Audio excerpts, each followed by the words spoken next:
Peu de temps après le naufrage, le compte-rendu de l'un des rescapés du radeau, Savini, est publié dans le journal des débats. Et on découvre que les naufragés ont transgressé un tabou en consommant de la chair humaine.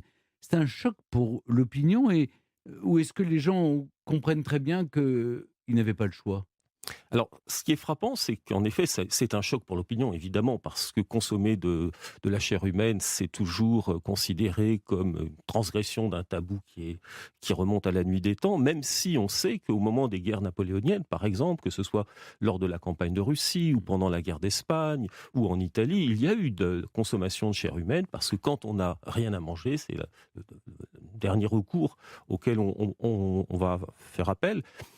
C'est un tabou, mais ça n'est pas un crime. C'est-à-dire, dans le code Mmh. pénal qui est très récent, de 1810, rien n'est prévu concernant la consommation de chair humaine. Et donc, c'est d'une certaine manière toléré, comme ça l'était d'ailleurs dans les temps anciens, y compris par l'Église, parce que c'est finalement le moyen de survivre. Et donc, les auteurs de ce cannibalisme, ou anthropophagie, ne sont pas jugés, évidemment pas condamnés, alors que plusieurs d'entre eux, Savini d'abord, mais aussi Coréard, et puis d'autres, Griffon de Plaineville par exemple, qui était le secrétaire du gouverneur du Sénégal, ont avoué avoir consommé de la chair humaine, Mmh. mais rien ne leur sera reproché. Mmh. En revanche, on reproche beaucoup au capitaine de la frégate, Chaumaré. Lors de son procès, comment se défend-il?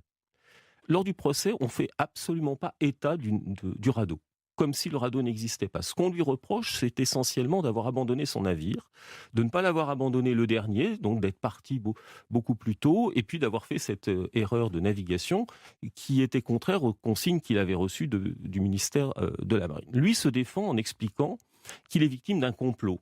Il reste complètement imprégné de cette pensée contre-révolutionnaire, et toute sa démonstration, toute sa défense consistera à dire qu'il est finalement la victime de la Révolution, qu'il est un royaliste ultra défendant le roi. Alors, le roi qui, lorsque du roi de Chaumaré demandera sa grâce, ne lui accordera pas, parce que le roi Louis XVIII est très mécontent de ce qui s'est passé et du Mmh. scandale qui est né de Mmh. cette affaire.